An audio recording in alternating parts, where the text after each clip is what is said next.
Site ACUP, for joining us today and for sharing their knowledge as we discuss our topic of speaking with governments. And I'm really excited about this call. It's a great opportunity for us for two reasons. One, we're approaching the Feb 20th, the release of the provincial budget. And two, ECBC has launched their $25 an hour campaign that is gathering momentum across the province. So this is really an amazing and electric time for us in the early care and learning sector to make our voices heard and to start talking with people and sharing their stories. So I just really appreciate that ECBC provincial staff for hosting the members of the call and for keeping us up to date, motivated, and educated in our learning journey. So just a big thank you again to everyone for joining us, and I'm excited to learn with you tonight. Thank you, Dawn. Thank you, Christine. And Emily. Hi, everybody. This is Emily Malechko, or actually Golic now. I'm just still trying to get used to that. I'm the Executive Director for ECBC and really excited to have everybody on this call, including our guest, as Dawn has reflected and started off with our work, with some of the work that ECBC is doing. I first do want to acknowledge, as this is a provincial call, all the Indigenous and nations that that we live, play, and work on that are being represented today here on this call.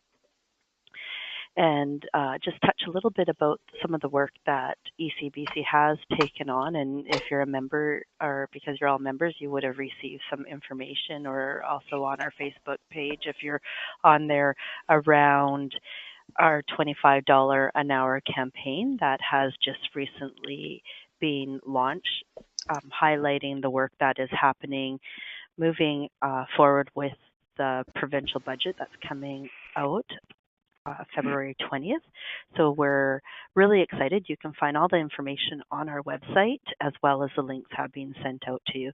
But just really quickly, that ECBC is an organization that looks at how do we uplift the sector, and what we've been asked by our members is to bring hope and a vision that early childhood educators can continue on to work and do the work that they love, but also be remunerated or be compensated for that work based on the education and knowledge that we do have, and how important that we do have that to provide children and families with exceptional experiences as we move forward. So we're excited about the direction government has been talking about, but we want to be reflective that the sector needs to be addressed, and we can't just build spaces alone. We need to have a comprehensive system that helps with all of those pieces.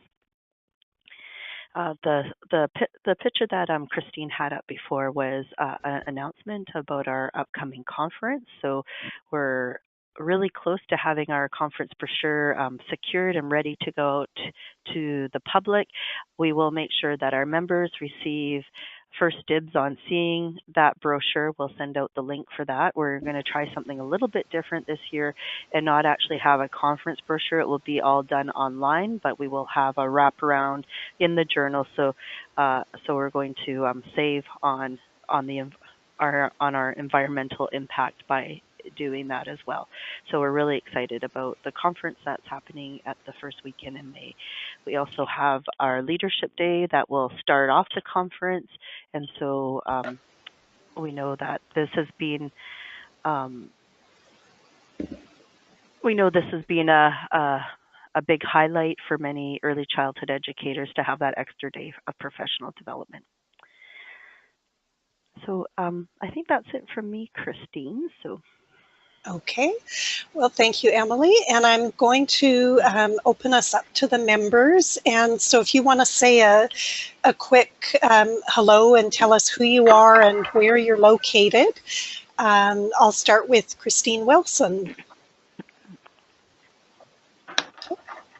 Hello, this is Christine Wilson. I have a multi-age daycare in Victoria, BC. Great, welcome. Colleen Friendship. Hello, I'm from the Comox Valley, and I'm a Strong Start facilitator working at Quinish School.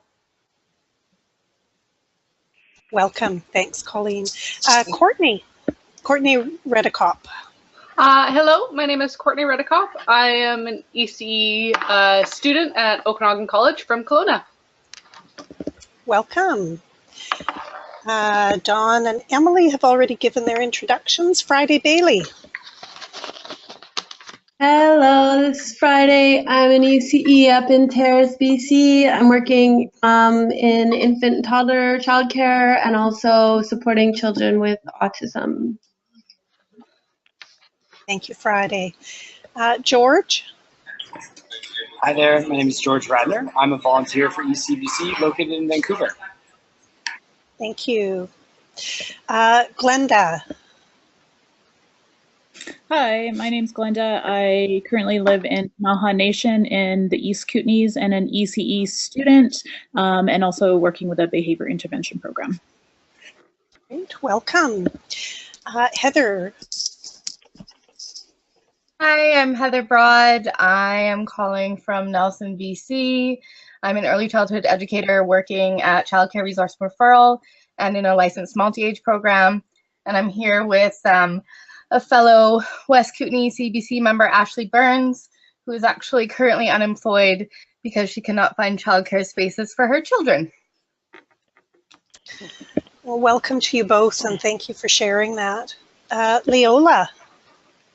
Hi there, everyone. My name's Leola McMillan. I'm from Vernon. I'm an ECE and currently I am the chair of our local ECE BC branch in Vernon. Welcome. Mary Dolan. And I live in the Cowichan Valley. I'm a retired early childhood educator and I'm a member of the Island ECE BC network and very interested in the plan moving forward and excited. Thank you. Thank you, Mary. Natalie.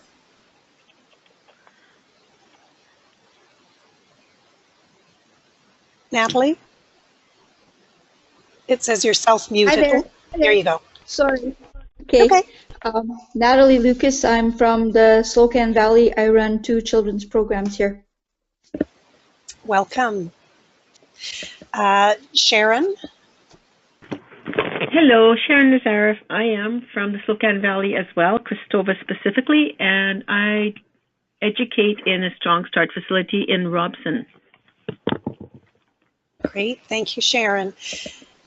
And Patty, Sharon is not mentioning she is a school trustee as well. Ah, good. Just past lives there. Sulu Oma. Oh, here you go, Sulu. Good, you've got it. I'm Sulu Oma and I'm in Nanaimo. Wonderful, thank you, Sue. And Tabia. Hi, I'm Tabia. I'm an educator in Victoria in infant toddler group. Thank you, Tabia. So welcome, everyone. At this time, I would like to welcome Patty Backus, who is one of our speakers for this evening. We're very thrilled that Patty could join us. For those of you who are from the Lower Mainland, you may know Patty well from her work with the Vancouver School Board as their chair. Patty is also a board member with the Broadbent Institute, which is a really interesting organization. If I'm hesitating there, it's because I'm going to put a picture up on the screen of Patty. There you go. And also of the Broadbent Institute, which is a great resource. And I don't know if Patty will say a few words about that as well. So our speakers this evening have been asked to share with you their experiences, both in receiving delegations to government and also with their experience in presenting to government, as we're in such an exciting time where there are just so many opportunities to be engaged and step outside of normal circles. We thought it was really timely, and in fact, many of you have asked. So we'll let Patty carry on with her conversation and her story, and we've invited her to treat this like a comfortable gathering, knowing that there will be dialogue with her following her kind of formal presentation. So Patty, I'm going to turn it over to you. Well, thank you. And Christine, feel free to kind of interrupt if you think I'm kind of going on too long, because I have kept this very casual, so I haven't got any sort of timed presentation per se. I wanted to keep it fairly relaxed. So, but if you do feel that it's time to break off, don't hesitate to interrupt me, because I tend to go on sometimes and I won't take offense. I started out, I studied political science in university, and I graduated from the University of Victoria with a degree in poli-sci. I went on and I did a journalism program at Langara, and I worked for about a year as a local newspaper reporter covering school boards and some city council issues. So got to see a little bit of, from the perspective through the media lens of how people interact with their local governments and how they have an effect on that. And then later went on, I worked actually for years at the BC Automobile Association in public affairs and intergovernmental relations. And again, looking at, in some cases, lobbying government on a range of issues. As time went by, I found myself as a parent with kids in the school system and lots of challenges there, and became what I called an accidental advocate, or an accidental activist in some cases. I never really intended to get vocal about some of these issues, but I found myself presenting to the school board and presenting to city council, presenting to the provincial government's finance committee on its budget over issues around education. And I realized, like, if not me, then who's it going to be? And that's kind of my message to all of you, is you all have stories to tell, and you all know how these decisions are affecting your communities, and you know the kinds of change that you want to see. And it's really important for people to engage and use their voices and tell their stories locally as well as provincially. So I'm pretty excited that you're all talking about this issue. I think it's really important for people, particularly people out there across the province who are working in the field and understand the needs of the people who work in it, understand the needs of the people who bring their children to you, and the needs, of course, of the children themselves. So I've been involved in a number of advocacy campaigns going back as far as like the early 2000s with the campaign to get the government to agree to seismically upgrade schools. And that was a grassroots campaign of people across mainly Vancouver, but there was some provincial participation. And it was quite effective in that we did convince a government that had no plans to commit funding to doing that, to committing $1.5 billion. And I look back to that campaign, and then many that I've been engaged with since then. And then, of course, my experience, I later went on to actually run for office, which is one of the risks. You start getting involved, you get more and more involved.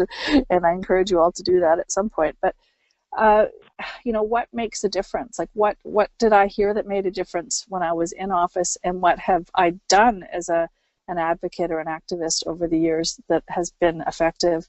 And also now I'm back, I'm no longer with the school board, but I am now the Georgia Straits K-12 education columnist. So I'm back kind of looking at education through the lens. So I'm gonna do some very general kind of tips, and then I'm happy to delve into more of those, but I'm not really sure, what level of depth you want to go. So I'll keep it fairly top level initially.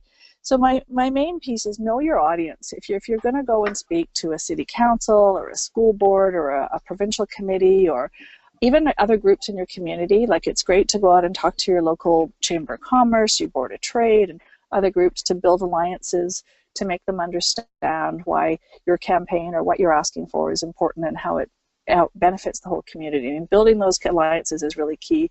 We've certainly seen that in the $15 a day childcare plan. The work that they have done to go around the province and actually talk to people has been just phenomenal in getting support and understanding. So to really know who you're talking to. So if you're going to go and talk to these groups, think about who's there and what their interests are and what information they have, and then what information they need to have. and so that you're not speaking to one group and giving them a message that really doesn't resonate or isn't maybe relevant, or they're not in a position to be helpful in that particular area. So know what they do, know what they need to hear about, and find out as much as you can, of course, in advance about sort of how you go about speaking to them. And usually just asking if it's a school board or a city council, asking the clerk, asking the whoever you have to register with, you know, what's the best format to have your presentation, how much time will you have, will there be a Q&A, do they want written materials ahead? Doing all of that just makes it go more smoothly. Be very clear on what you want. You know, most elected officials get just hundreds and hundreds of pages of written materials put in front of them in the course of a week or month. So being concise and being very clear on your ask. If you're asking for support, be very clear and repeat that, and then give them a few key, very clear, concise points. Keep your written materials as brief as you can, and very clearly stating what it is you're there to do and why. If you have research and you have data, that's great. Make that available as well. But keep it very clear up front, preferably on the first page even, of what it is you're asking for and why. I think it's important, if there's time and the right setting, to add local stories, your own stories, bring other validators forward, but don't, you know, keep it concise, put a local angle on it if you can, and put a face on it as well. I think people, you know, we're all human and we respond to that. But also, you know, coming with solutions to the table. So I think I'm seeing that and hearing that a lot in these campaigns, but coming forward to say, this is what we're asking for, this is why, and this is how it can be done. This is how we can afford to pay childcare workers, if that's the message that you want, and this is why it's important, and this is where the money can come from. All of those things, as opposed to coming and asking something and everyone might agree that it's a nice thing to do, but you need to be able to show them how they can do it and really be clear about what it is you want and what it is you want them to do. So I'm not going to go much further than that. I'd sort of like to hear your response to that and then questions, and I'm happy to go sort of deeper into any of that or into other areas if you'd like. So I'm going to stop now and just see what you have to say. Thanks, Patty. And if anyone, we do have the hands up symbol that can just help us not chat over one another if you're able to use that. Any questions for Patty, things that you'd like to have her dig into deeper?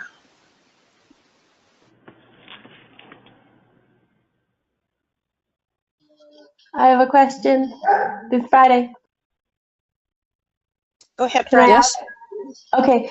So I'm wondering how effective it is to have meetings with MLAs that, I mean, you know that they're not really on side, but they're still the local elected official, and it's still important to meet with them. Like, how good of a use of time is it to like really pursue it, or is it just a good idea to kind of go and say your piece and then move on to more receptive audiences, or like how likely are they to actually take the meeting notes and bring it to the next level or to their colleagues, or you know what I'm saying? Like, yeah, no, totally. And we did this certainly when I was a school trustee. We would invite all of the local MLAs to meet with us quite regularly. I think it's important. I think if they'll give you the meeting, take the meeting, for goodness sake. It's, you know, it's important that they understand the arguments. In my experience, they often might agree with you, but, you know, the decisions of government tend to come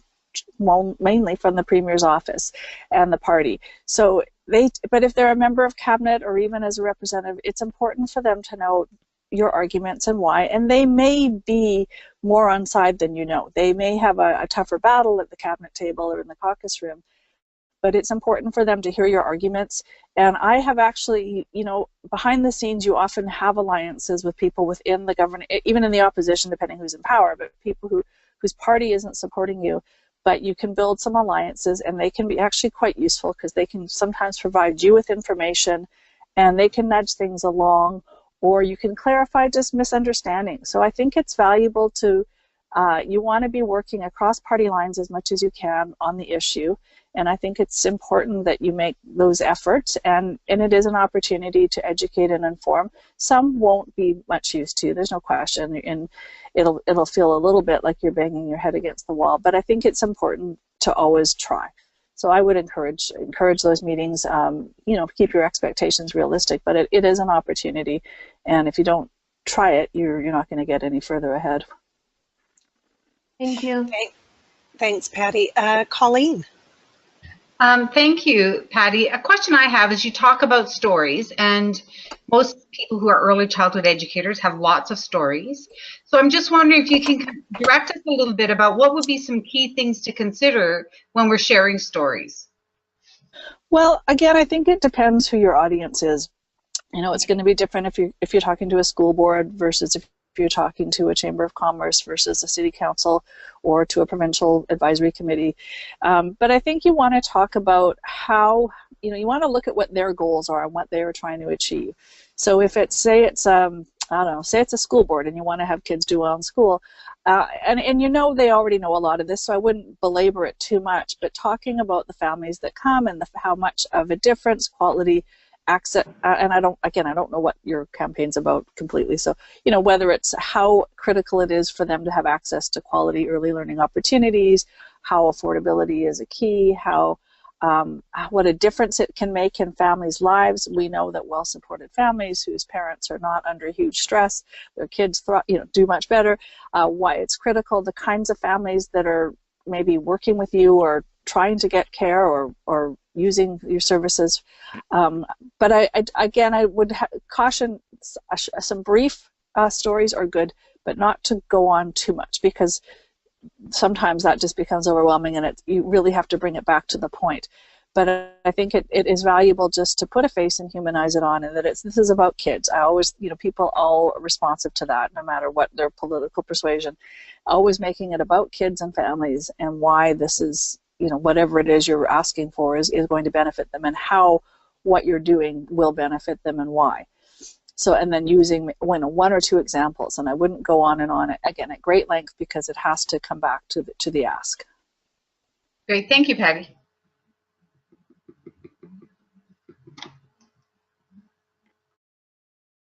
Hello, can I say something? Hello? Hi. Go ahead, please. Mary. Yeah, hello, it's Mary. After the years of trying to talk to some of these officials, and most of them agreeing, you know, they can't really disagree with the concern that parents and the difficulties that they're having, and that children often aren't getting the best care and education they need. But it always seems to come down to the money. How important is it that we go with information about the financial side of things when we talk? Well, you know, money, you know, again, on most of these issues, and it's this much the same on school boards, is everyone agrees that we want to do, you know, provide great services and access and full funding, but the money is always the tough part. And having sat at a school board table for 8 years, making really difficult decisions, and people would come to meetings and with, you know, we need to do this, or we need to add this, or don't cut this, and I would agree with all of them, but they weren't coming with any solutions either.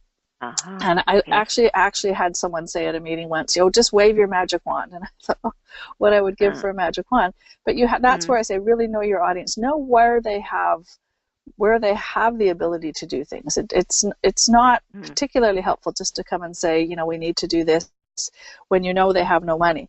But if you have, that's where I say, come in with the solutions, and often it will come back to provincial funding or otherwise. But to making that case, asking them to join you in making that case.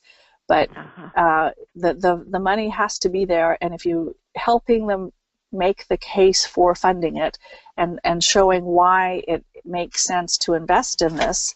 But if it's a cash-strapped group you're talking to, you can't go to a school board right now and ask them to fund, you know, childcare, but you can ask them to be an ally in going to government and asking for childcare and explain to them why it's critical and why they should be supporting you and joining forces.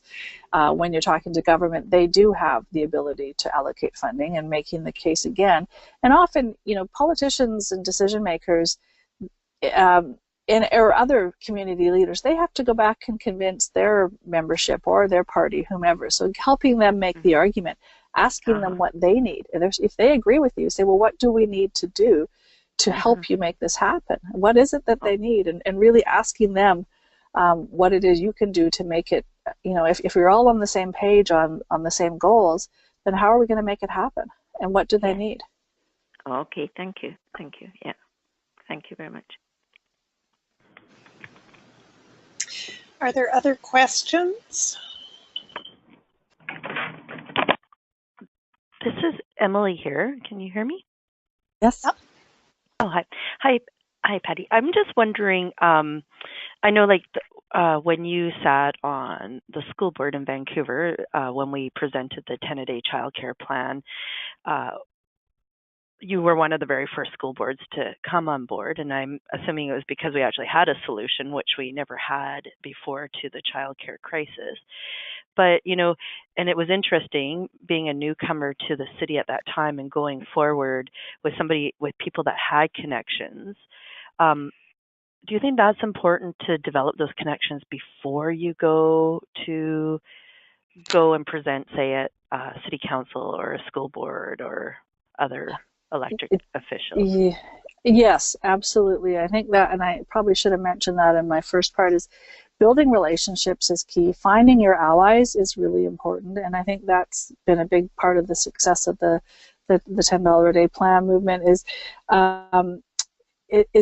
finding out who there is sympathetic to you right off the bat. Know who your allies are, and you'll probably find one on every school board and every city council, and making just, you know, phoning the person, emailing the person saying, hey, we want to come and talk to your group. What advice do you have? Who should I be talking to? What are the issues? What do you think would resonate or be meaningful? And you'll often get someone on that board or council or committee who will give you some inside advice and really be helpful to you. And reaching out, just some personal contacts, or if someone knows someone, and that happened, you know, all the time when I was a school trustee, is that people would get in contact and say, you know, I want to introduce you to so-and-so, they're involved in this, and they really want to come and talk to the board, who should they go to? And I'd have a coffee with them in many cases and just an informal conversation, so that when they came to the table, they could really be relevant to what was happening and focus the discussion in a way that was useful for them and for us. So I would absolutely say building relationships in your community, finding out who's sympathetic, who's going to be supportive, who's approachable, is going to make the process probably a lot easier on you and probably more effective.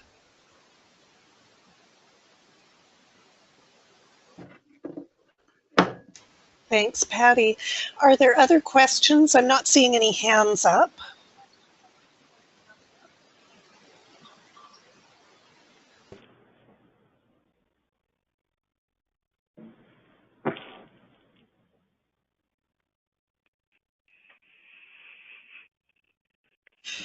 We also wanted to create an opportunity for individuals on the call to share their stories. What kinds of presentations are you anticipating? Are there situations that you're wanting to share with others to let people know what you've got coming up in terms of presentations or particular successes? Who are you out there talking to already? This Friday again, I am gearing up the courage to go and speak with my local Liberal MLA. I'm new to this town. I haven't met him yet. I've only lived here like 4 months or something. So far I'm just creeping him on Facebook, and I think that it's really nagging on me that someone needs to go and have a conversation with him. So I think that will probably be me, but I really want to get, you know, sort of organized before I do it, because I'm new here, and it's different when you're new in a town. So I really need to get a little bit more knowledgeable about him. I have been told he's not super supportive of 10 a day. I don't know if that's totally accurate or if that's just a facade, but that's what I'm gearing up for. I've talked with politicians lots in my last town to different levels of success, so I have a little bit of experience, but I'm still nervous. Thanks for sharing, Friday. Does anyone have any suggestions for dealing with those nerves? And go ahead, Patty. Well, I think it's great, and I hope Friday goes ahead and does that, and just again maybe making a little brief even agenda for herself ahead of time of the key points she wants to make, and keeping it friendly and casual, and just saying, just writing down what it is you want him to know, what it is you want him to hear by the end of the meeting. I'd be curious if any, like, what kind of experiences or what kind of presentations or meetings that the people on the call have had, and just sort of what level of, has anyone done any, or things that worked or didn't work? I'd be curious to hear.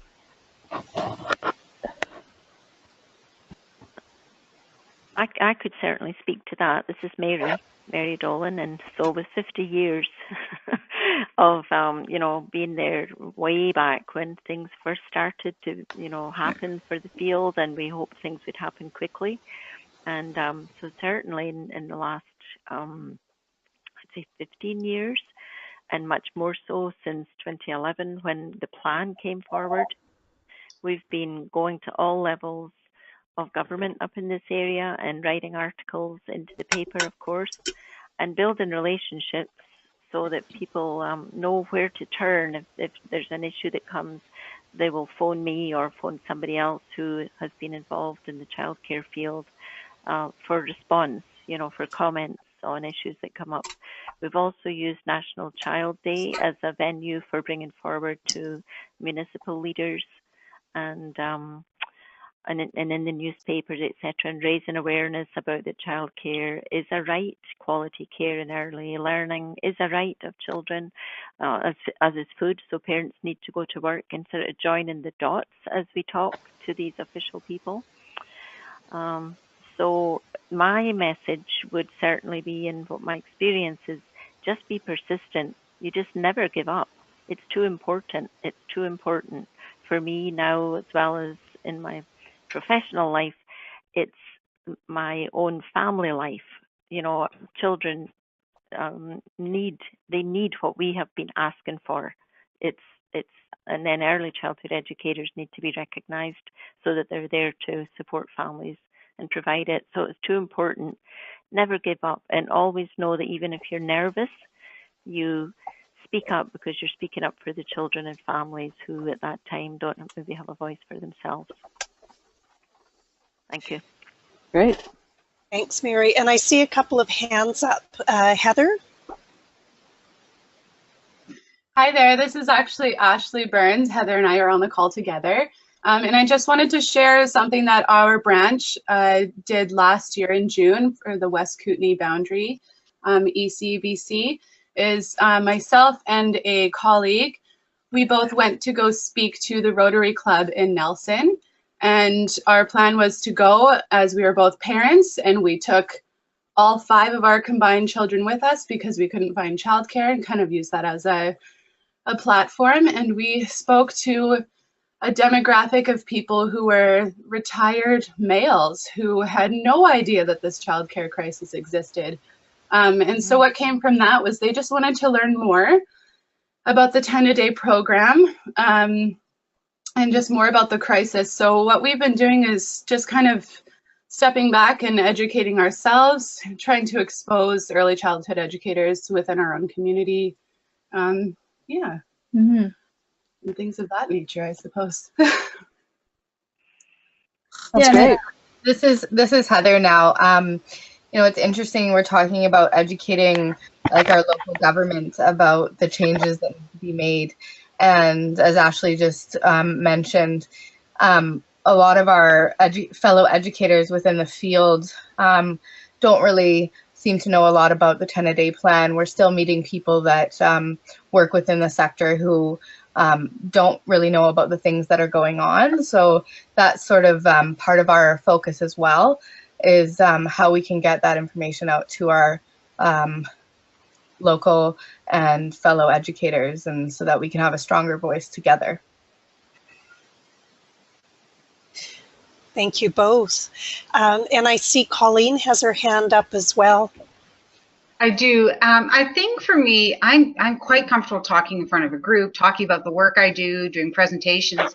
But I think the part that makes me it's a challenge for me, is when I'm speaking for other people and representing them and being concerned am I saying things that other people want to hear, and do they agree with the way that I'm interpreting it?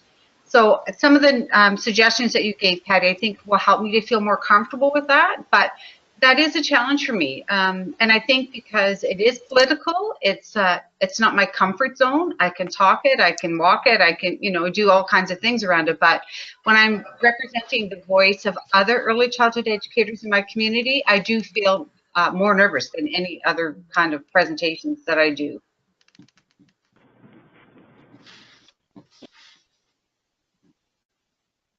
I think it's always hard to speak on behalf of others, but that's where I think having clarity about key points that are a consensus, that there's an agreed upon position that you're working from, that has been agreed upon formally or informally, and that are sort of the motherhood statements that are going to everyone's going to support, and making sure that you're sort of sticking to that script, I think is helpful. But it's tough, but I think it's important. I think the persistent piece that was raised earlier is also really key. People have to keep hearing this for it to really sink in, and just keeping at it. But I think, when you're speaking for others, is just being clear that there's some sort of consensus, that you have some sort of position you're working from that people have agreed to in advance. Thank you. Other stories or questions or examples? Oh, I see. I've got some more hands here. Courtney. Hi. I'm currently an ECE student at Okanagan College. I'm new to the ECE-BC membership, and up until becoming a student, I didn't really know about the $10 a day plan or childcare crisis or anything like that. So most of my presentations that I've done have just been to fellow students or ECEs. So it's been a lot of just advocating to people that are already interested in what I'm advocating for. So now it's just beginning to try and advocate to others that aren't as interested in hearing about what I have to say. So yes, that's it. Thank you. Keep at it. Thanks, Courtney. Natalie. Hi. I guess what I wanted to share was that primarily what I've done is just talk to the parents. They bring up issues that always seem to be issues that could be solved with the 10 a day. So every time that something happens, I try to bring that in so that parents, if they don't know anything about it, then we have a chance to talk about it. I also made a decision, like I can't always go and find my MLA, or I can't always go to people in these organizations, but if I'm in my community, and like one example, I thought it actually was really cool. One example, I was in a restaurant having dinner with somebody, and a friend of mine from before came in and asked how I was doing. And of course I told them, I said, now I've become an advocate. And of course the people turn around and they look and they're puzzled about, what do you mean? Well, I pretty much just talked to the whole group that was looking at me and told them about how I was advocating for the 10 a day plan. And then, crazy, but there were people I didn't even know, they were making comments. And so I started answering them, and by the end of the conversation, there was over half a dozen people that knew about the 10 a day plan, and some were willing to take our fan for the plan to share with people that they knew or put them in their cars. And it was fun. It was really fun. I think what I've learned from that was that sometimes we make plans to do something really big and they don't turn out, and we feel very disheartened by it. But if we're just, well, I made the decision to just say whatever I could, whenever I could. And every time you do open your mouth, I open my mouth, it works out to the positive. Yeah. That's so fantastic, and I think it's a really key point. And we did some research a few years ago at the Vancouver School Board, because we have very limited funding available to communicate with parents and get information out. And we were looking at how we would target parents of preschool age children because we wanted to get them information about the programs we offered in Vancouver schools and hoping they'd choose the public schools over other options. And when we did the research, we hired a research firm and we went out and were able to connect with about 800 parents and ask them sample questions. And they answered that their key point of where they went to first for information was their local school and their local community by word of mouth. And that's where they really trusted information. And so that told us that we needed to equip our schools with lots of resources for information and pamphlets and brochures and make sure they had accurate information available to share with parents, because that was more effective than us buying ads in newspapers or setting up social media accounts.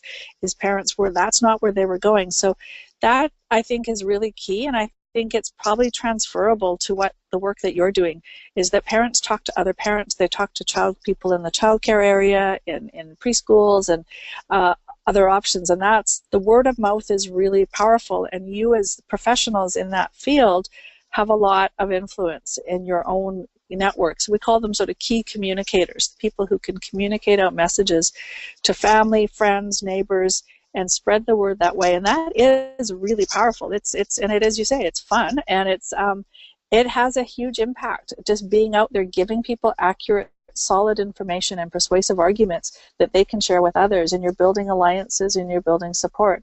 So that's really valuable work, and good for you for doing it. Mm-hmm. Thanks for sharing. I see Emily has her hand up.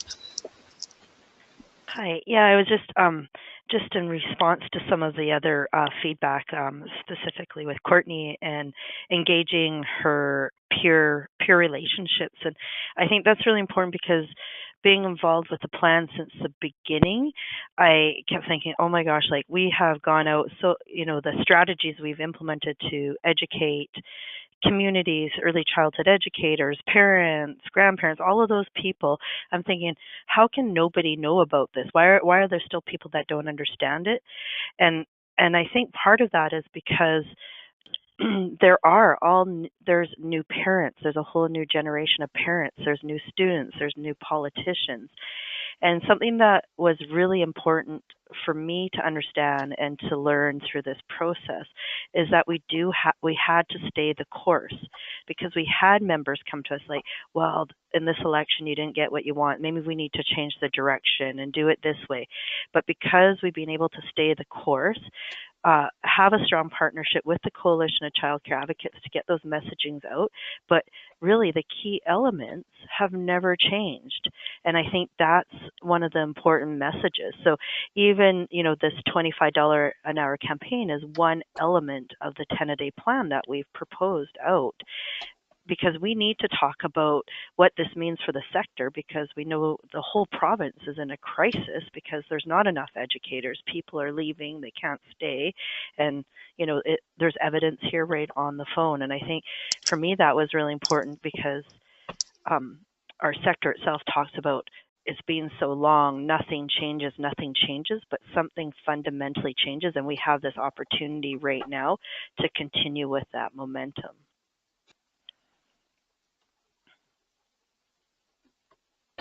Thanks, Emily.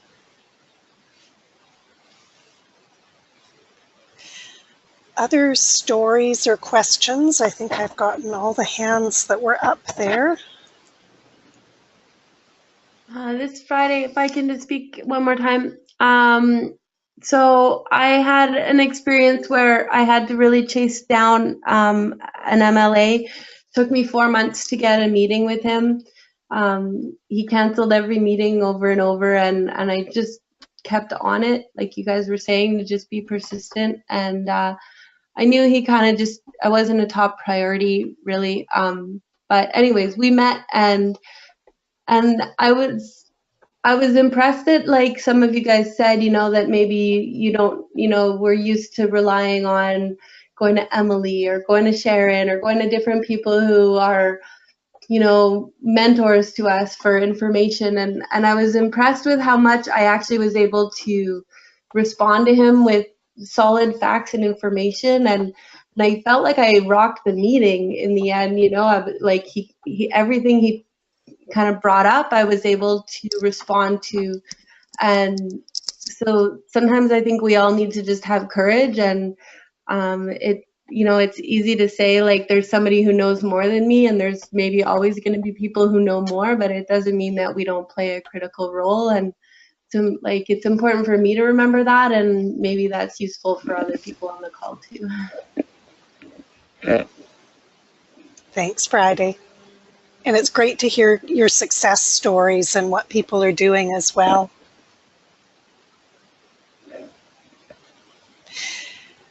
Patty, I will just let you know, Andrea is still, she's actually chairing the meeting, and she can't escape yet. We're waiting to see if she does manage to wrap up the meeting, but so thank you for holding the fort here.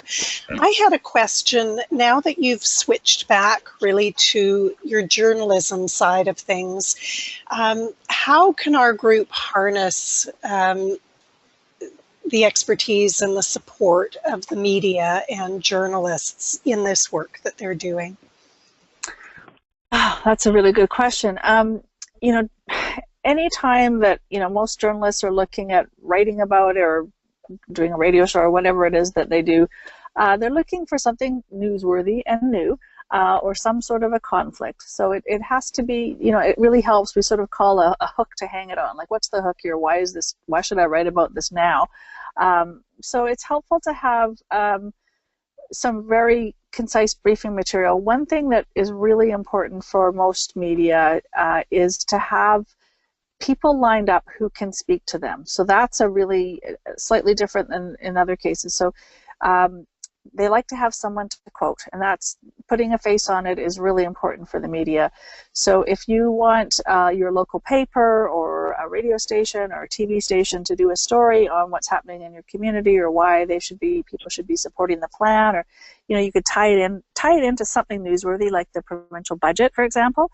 There'll be lots of buzz leading up to the budget in late February. So contacting, saying, hey, why don't we do a story about what we're going to need in the budget, what we want to see to support childcare, and I have a parent and a child who are willing to go on camera or be photographed and speak to you, and make sure it's someone who has been well briefed and has good information that they can be a bit of a spokesperson. So that's really critical, and that's often hard for reporters to find. And if you can line up people for them and that are willing to do that, that's really helpful, because that they always need the photo and the name and to put a face on it. So that would be one thing, and try to tie it into something that's newsworthy or timely within the news cycle. Does that answer your question at all? Or is that helpful? Thank you, that's great. Did anyone have any follow-up questions? I mean, if you have sort of compelling stories of like someone, for example, who can't work because they don't have childcare, or is having to, you know, give up their job, or who's, you know, going through some major situation. I mean, that can be newsworthy for what local newspapers are left out there, if it's possible. And again, never hesitate to say, you know, to email or call reporters that are in your area and to say, hey, you know, if you want to talk to someone about this issue, I've got a parent who's willing to talk to you and you know, would be allowed to be photographed or whatever the case. And this is why it's important, and it's timely, because it's going to be coming up in the provincial budget, or that it was an election promise. Find a reason and sort of lay it out for them and make it easy. That can certainly mean you might get coverage that otherwise would be a missed opportunity. Great, thank you. So I'm wondering if I'll just do a last call for questions. And while you're thinking about that, I wanted to welcome Barbara. Did you want to introduce yourself, Barbara? You kind of snuck in there.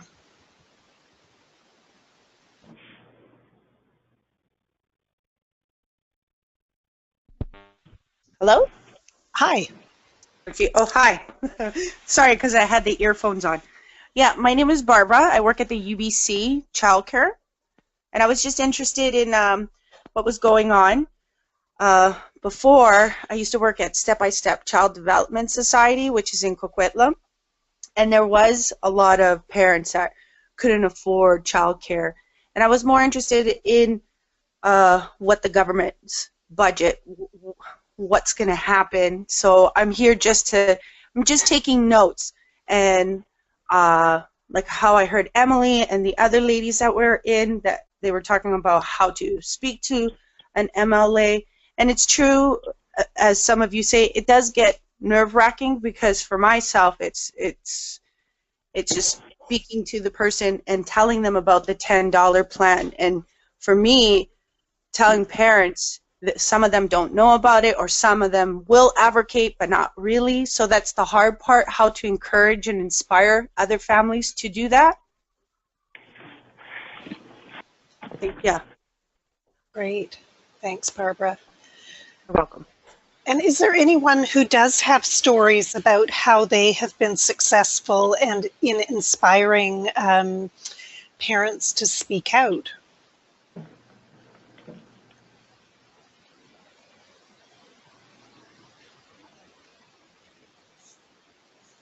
Hi, Leslie? go ahead. This is Heather from the West Kootenay. Last year we hosted a 10-a-day information night that was with the Poverty Reduction Coalition. And we had a parent come. Unfortunately, we had low attendance, but we had a parent come who really took the information and had 2 stroller brigades that she got people together to do a walk in Nelson. And so that was, you know, although we had low attendance, that was a really big success story for us. And she continues to want to work with us and have information about what's going on. And we're really thankful for her. And she's definitely become one of our allies. Awesome. Thanks for sharing. Oh, and I see a couple more hands up. Natalie. Hi. When I'm talking to the parents, sometimes some of them won't be able to come out to do something that's in the community. Sometimes others will. But if you share information and just give them ideas about how they possibly could participate in something. Like I've had parents that went on Facebook and shared information, and the sheets for the 10-a-day with people that are their friends.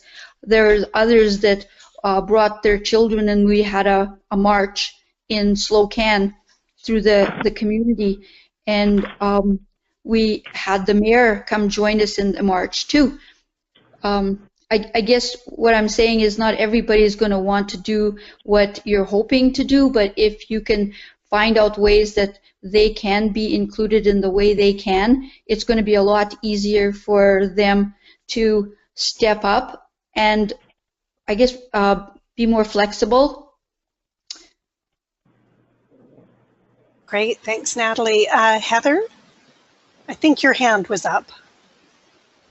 I put it down because I already shared my bit. Okay, thank you. Colleen?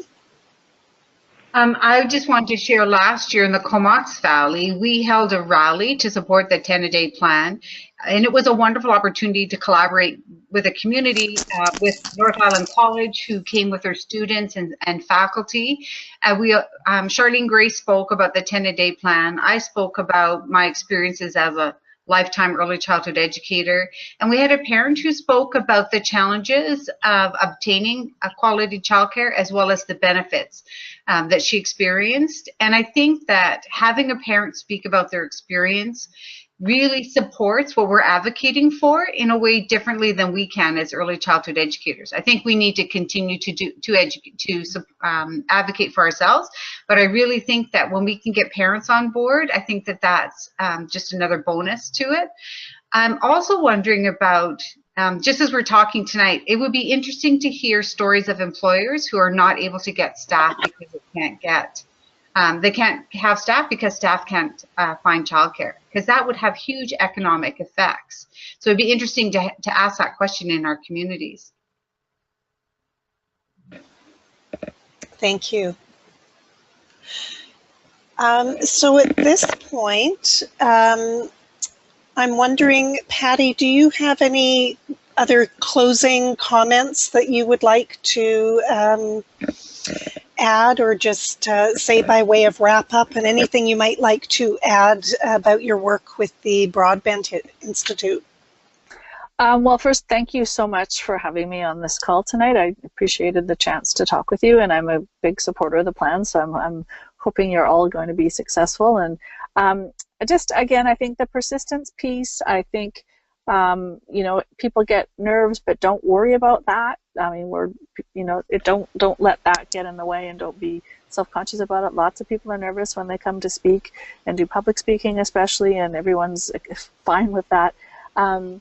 I think the point that even you have to remember that there's always new parents and new people coming along who don't know. You start to think, well, everyone knows this stuff. Well, they don't. Don't assume that. And someone said that earlier, and I think it's a really valuable point, is you have to keep getting out there. I often feel like I sound like a broken record on some of the issues I've been about, but it's amazing how for many people, when you talk to them, it's the first time they've really heard it, even though you think that they've heard it before. So don't be afraid of repeating and repeating, because as one of the other speakers which one with the woman who's been at it for 50 years, it's a long haul. Keep at it, be persistent, keep going, build alliances, build relationships. That's how change happens. It doesn't all come all at once. It is incremental, but there's some real momentum now, and it is an exciting time. So I would encourage all of you to find your voices if you haven't, or continue using them if you have, and get out there and spread the word. And it's all for such an important movement. So I wish you all the best with it. And as far as the Broadbent Institute, that is a national organization. It is, we look at progressive public policy, and we have and we do training for people who work on campaigns, and it's chaired by Ed Broadbent, who was the former federal leader of the NDP, but it is a nonpartisan organization, and we do a lot of work. We have on the publicity around different public policies, supporting progressive policies like childcare and public services, and we have a range of research fellows who do different research for us and write op-eds for us for newspapers, opinion editorials. We do a lot of publicity work. We have a publication called Press Progress. It's online. It does a lot of kind of taking apart right-wing conservative kind of policy positions and why they're wrong, and supporting progressive policies. So and we're a national organization, and we have representatives on our board right across the country, as far from there's two of us in BC. Don Black is the other BC director, and myself on the board, and then we have board members right across, right to Cape Breton. So it's a pretty exciting group to be part of, and they do have events in BC from time to time, and would be looking to share some of our expertise in some of these areas, I'm sure, at future opportunities. But thanks again for having me tonight. Thanks so much, Patty, and you're welcome to stay if you'd like. We will probably move on to some organizational updates and question and answer, but if you need to get on with your evening, we really appreciate the encouragement that you've given us, and I think for some new ideas, and we wish you all the best, and we'll look for your articles in the Georgia Straight. Thank you. And if anyone has questions, they can feel free to email me. Feel free to share my contact info. I'd be happy to talk with them offline if they want to. I am going to sign off because I'm pulled over in my car. I've been on this call for an hour and I'm starting to get cold because I just had come out of a meeting. So I'm going to go, but I wish you all the best, and feel free to contact me individually if you have anything that I can have any assistance with. Thanks. Thank you so much, Patty. Have a good night. Okay. Good night. Bye-bye. Patty. So for the rest of us on the call, are there any questions that you have for ECEBC? Anything you'd like to hear more about? Emily may have more updates. There's so much going on at this moment in time, and if there's anything that's been kind of ideas that have bubbled up during the course of this call, this is a great opportunity for us to all chat while we're together.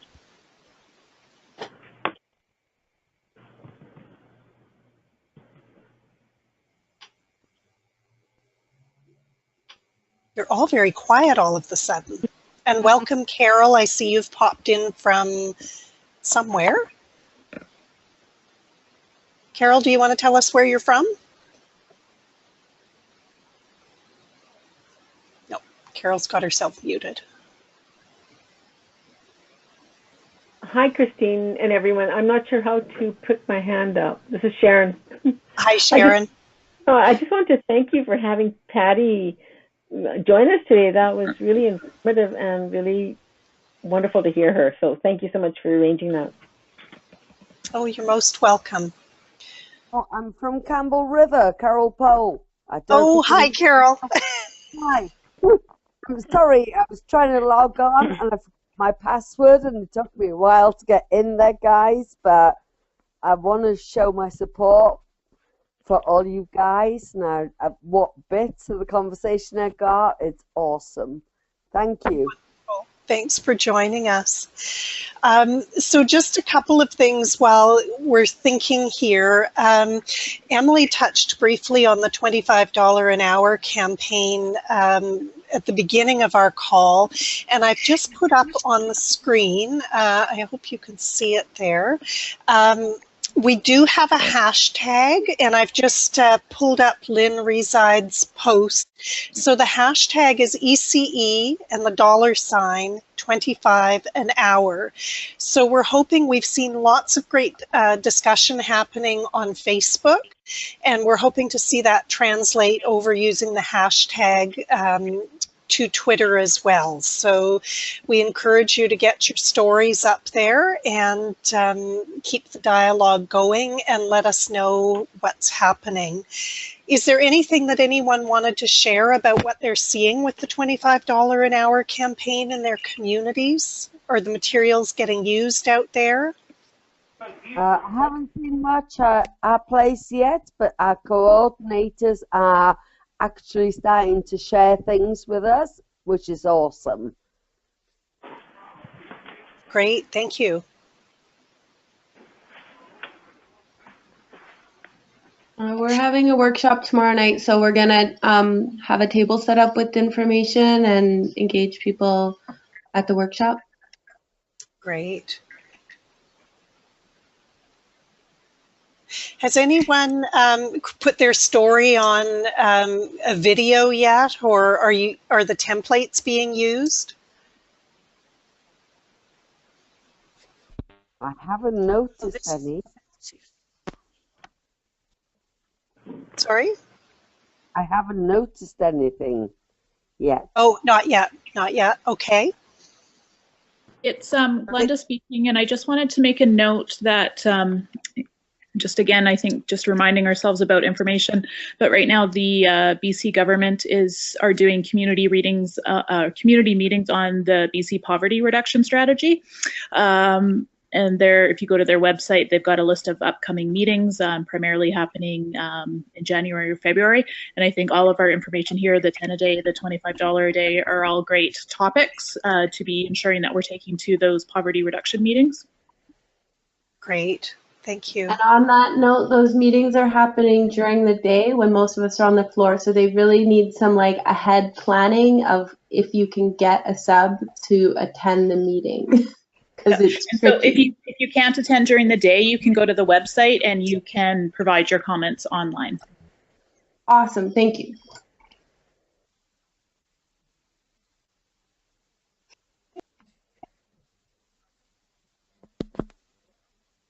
Other questions or things going on that you'd like to share with the group?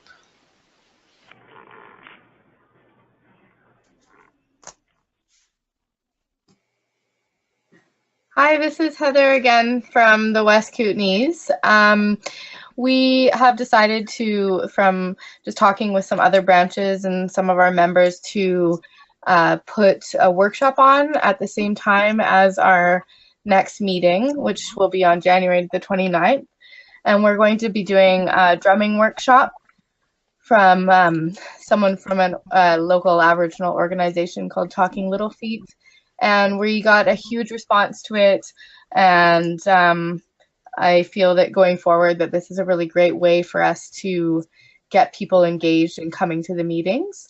And we're hoping to share things on the $25 an hour campaign then. And I guess my question for you is that too late for us to really be getting things out? Do we have a deadline in terms of when? I know that it's the aim is for the budget, but is the 29th too late for us to be getting this stuff out? No, by all means, you know, until we've got everyone in the target range, it's never too late. We are hoping, though, to get as much traction in advance of the budget so that we hopefully can attract the attention of the media. So ECEBC will be working on some kind of a media announcement in advance of the budget. So the more that we can actually easily locate and the more numbers of people that we can see sharing the information and getting those stories up onto the Twitter feed or our Facebook page about the impact of wages and ECE shortages in the sector will really help to give us the credibility as we go forward with that message. Thank you. I just want to ask one more question, if I may. I'm just wondering how, if other people on the call could share how they're getting educators engaged in things that are happening. I know that, you know, as I mentioned, we got a really good response to having the workshop, but we do sometimes struggle in engagement from our fellow educators in the community. So if anyone has some words of wisdom, it would be much appreciated.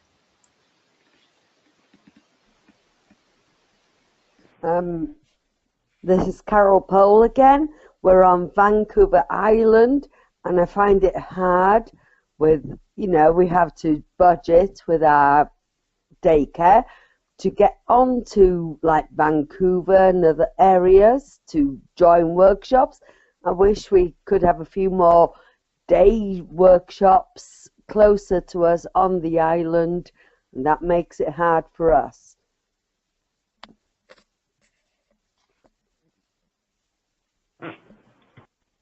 Thanks, Carol.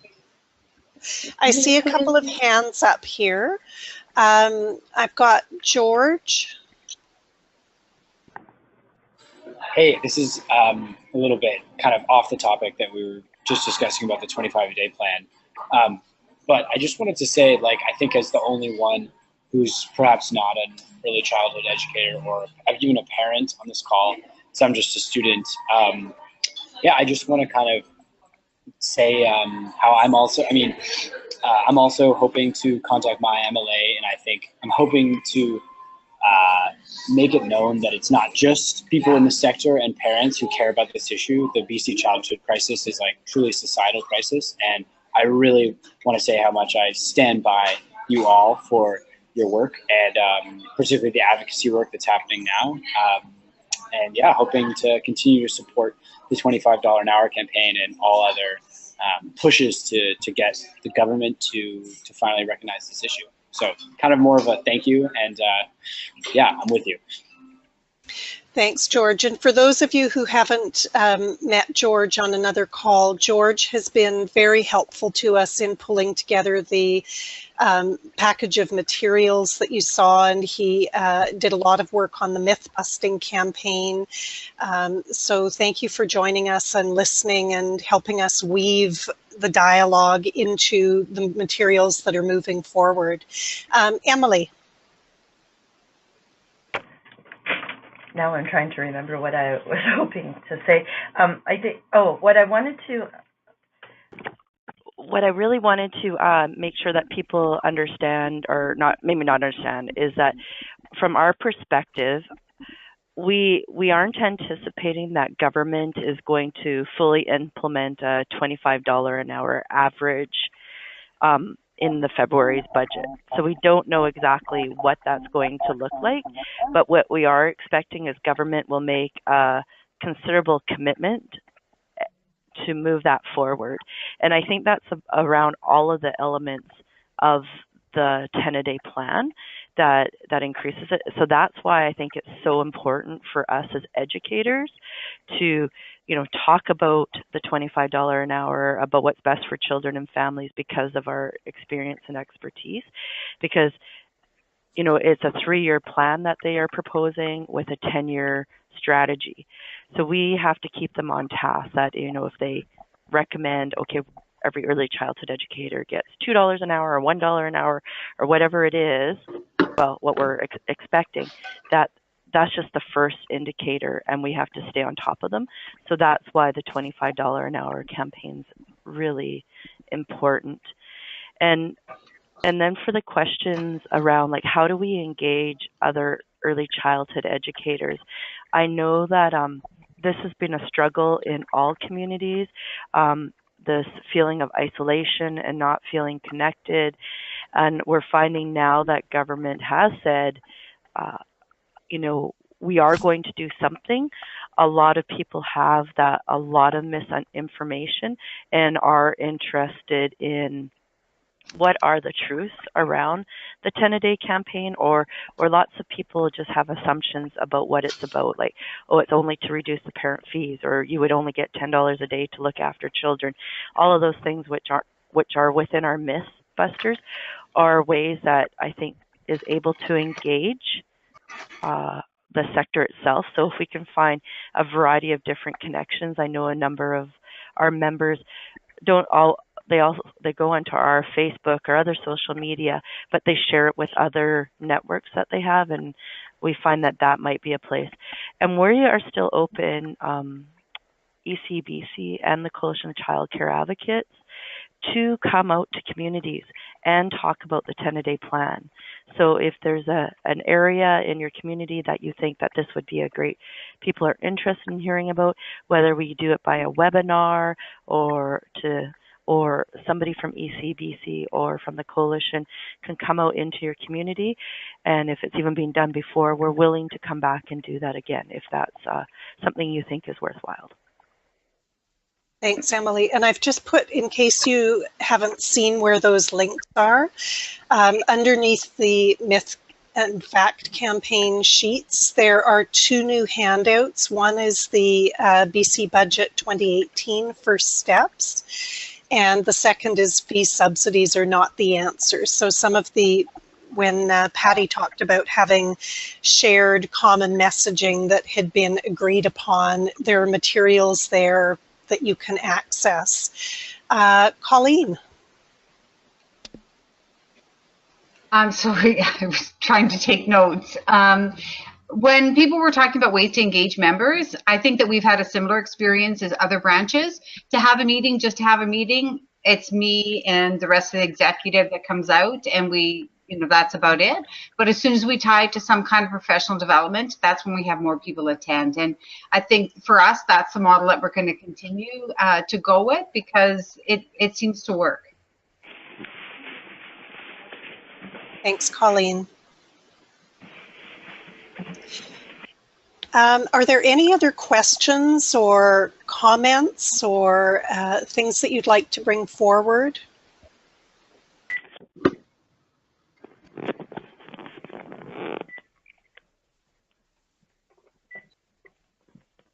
Emily, any closing items from you? Well, my mind is really just racing around because this dialogue is so interesting and exciting to listen to. And I guess in closing, I just want to share a little story.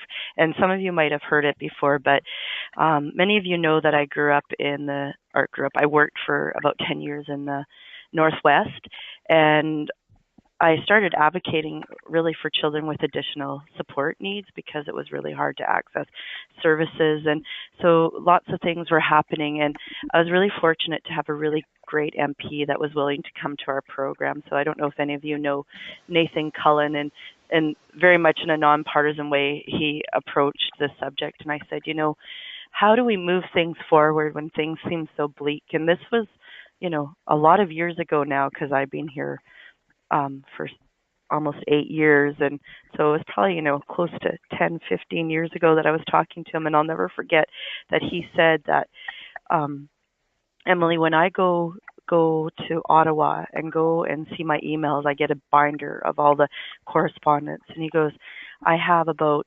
1,000 emails about a pothole in Smithers. And then I have 3 letters about childcare. And he said, and to me this was such an important statement and a reflection, he said, you as a sector, and there's over 20,000 of us, could come away with a common message. And he goes, you know what, you need to be that leaky faucet, that annoying leaky faucet that every time it's a drip, drip, drip. And so you're being heard. But he goes, we're going to respond to the 1,000 emails or messages I get about the pothole. And if only 3 of them are about childcare, about early years, that's the problem. And I think what we've created together, and I mean together, particularly with the ECE sector, this momentum around the 10-a-day plan has had a huge effect, because we're not only just a drip, drip, drip in every politician in every community now. We're actually, I think the faucet's broken and they don't know how to turn it off. So I think we're just at that edge, and if we could just give it another good push again, but this is really when our real work is going to happen, because government's going to put some investment and make some accountability for funding and all of these pieces. At least that's what we're hoping. And if that is true, we have to make sure they do it the right way. So many things are going through my head, like why does Colleen or Strong Start facilitator advocate for the 10-a-day plan when it might not affect her personally?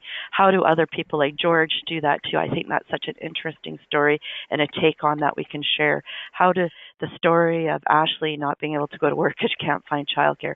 Amazing stories, and I just hope that if everybody even on this phone would take one story that has influenced them and get it up on our social media or send it to ECBC so we can share it through that $25 an hour campaign.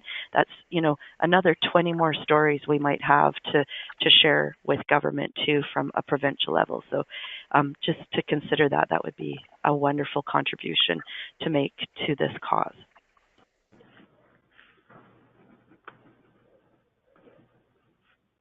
Hi, it's Lynn Reside. Can you hear me? Yes, Lynn. Okay, sorry, I had to join the call very late, so I've just been kind of listening into the end of the conversation, but I'm also very excited to see so many people on the call and some of the comments. And just to follow up with Emily, I'm on the provincial board, and I have to say, and I've been on the board for quite a while, I've never seen a year like this with, just so much happening, so much of a sense of hope that things are going to get better for the sector. And just as Emily said, I just want to reinforce that people are working very, very hard at the provincial level and at the branches to try and get this happening. We need everybody on board to just as Emily said, talk to your MLA, talk to your community, talk to the sector, and we need more people just having a voice and getting out there and saying this is our time. It's time for us to be heard and recognized and compensated, and for our sector to be strengthened. Thank you, Lynn. I think on that note, I'm going to wrap up with a visual of Emily going to elected officials carrying a stack of our stories from the sector. I've put the education calendar up in front of you from the website just so that you can see that the next members only call is scheduled for March 15th at 6 p.m. And they're all kind